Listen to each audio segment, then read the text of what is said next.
तो बारिश का मौसम है और आपने मनी प्लांट अगर प्रोपोगेट नहीं किया है तो आज ही आपको करना चाहिए, क्योंकि बारिश और गर्मियों में ये बहुत अच्छी तरीके से बढ़ता है और ग्रोथ लेता है। तो मेरे पास ये आपको दिखा रहा हूँ, मैंने पिछले साल लगाया था इस पॉट में मनी प्लांट। 4-5 कटिंग लगाई थी, वो देखो अभी इसमें बड़े बड़े इसके स्टेम हो गए हैं और इतने लंबे हो गए हैं, ये कम से कम तो 3 से 4 मीटर की ये वाली स्टेम है। मैं इसको खींच के दिखाता हूँ, इतनी बड़ी स्टेम है। तो बस बारिश का मौसम है और बहुत राइट टाइम है इसको प्रोपोगेट करने का। छोटी छोटी कटिंग, क्योंकि मनी प्लांट एक ऐसा प्लांट है जो एक बिगिनर भी लगा सकता है। अगर आपसे नहीं लगता तो मैं बताऊंगा बहुत इजी तरीका।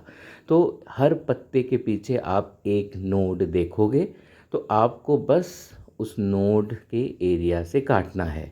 तो ये देखो, पहले मैं जो है नाप लेता हूँ साइज़, क्योंकि मैं चाह रहा हूँ कि जो हैंगिंग पॉट से ये लटक रहा है तो ये काफ़ी इक्वल साइज़ का हो।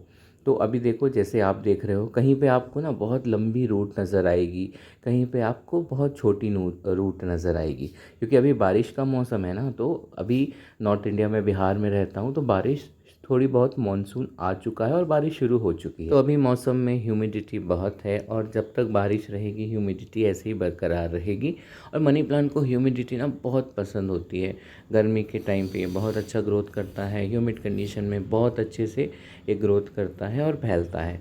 तो अभी जैसे मैं कटिंग काट रहा हूँ, अब ध्यान से देखो, मैं 3 नोड वाली कटिंग ले रहा हूँ। नीचे 1 नोड के पत्ते हटा दे रहा हूँ, ऊपर के 2 नोड पे मैं पत्ता रख रहा हूँ। उससे क्या होगा, फोटोसिंथेसिस होगा और प्लांट जो है जल्दी जल्दी ग्रोथ करेगा।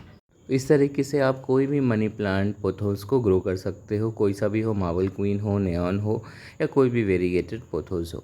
तो मेरे पास ये ग्रीन पत्तों वाला है, इसको तो मैं इसी तरीके से प्रोपोगेट करूँगा। और प्रोपोगेट मैं करूँगा इसको पानी में। तो मैं आपको क्विकली बता देता हूँ मैं क्या करूँगा। अगर आप बिगिनर हो तो आप भी इसी तरीके से कर सकते हो, क्योंकि मैं डायरेक्टली भी करता हूँ, बट अभी मेरे बहुत सारे स्टेम में ना, आप देखो ध्यान से, बहुत छोटे रूट हैं। तो इसको मिट्टी में डालूंगा तो चांसेस है कि पानी की वजह से, क्योंकि बारिश है, ये गल भी सकता है, फंगस भी लग सकता है। तो मैं इसको अभी ना पानी में पहले प्रोपोगेट करूँगा। तो 3 नोड वाला मैं ले रहा हूँ फ़िलहाल के लिए। 1 नोड को मैं डिप करूँगा, ताकि क्या होता है ना, अगर आप पानी में प्रोपोगेट करते हो तो कई बार आप भूल जाते हो, अगर पानी चेंज करना, स्टेम जो है गल जाती है। तो अगर गल जाएगी तो मैं नीचे वाली नोड को काट दूंगा, फिर भी मेरे पास 2 नोड बचेंगे और 1 नोड को मैं पानी में डिप कर सकता हूँ। तो इसी तरीके से आपको काटना है। अगर इस तरीके से बड़ी रूट है तो आप डायरेक्टली इसको पानी में नहीं डाल के, बल्कि मिट्टी में डाल सकते हो। तो अगर मिट्टी में डालोगे तो मिट्टी आप बना सकते हो इक्वल प्रोपोर्शन में। 1 पार्ट मिट्टी ले सकते हो, 1 पार्ट सैंड, 1 पार्ट कोकोपीट और 1 पार्ट खाद, जिसमें नीम खली और फंजीसाइड भी आप मिला सकते हो। फ़िलहाल के लिए आप इसको दो। इसको मनी प्लांट को ज़्यादा फर्टिलाइज़ नहीं भी करोगे तो चलेगा। अगर आप इसको कभी 2 महीने में एक बार लिक्विड फर्टिलाइज़र दोगे तो ये बहुत खुश होगा। तो इसी तरीके से मैंने ये सारी कटिंग काट ली है। अब मैं इसको पानी में प्रोपोगेट करूँगा। और जब आप इसको पानी में प्रोपोगेट करते हो ना, आपको ध्यान रखना है कि पानी को आप रेगुलरली चेंज करो। पानी में कुछ भी मिलाने की ज़रूरत नहीं है, बस पानी आप 3 से 4 दिन पे चेंज करते रहो।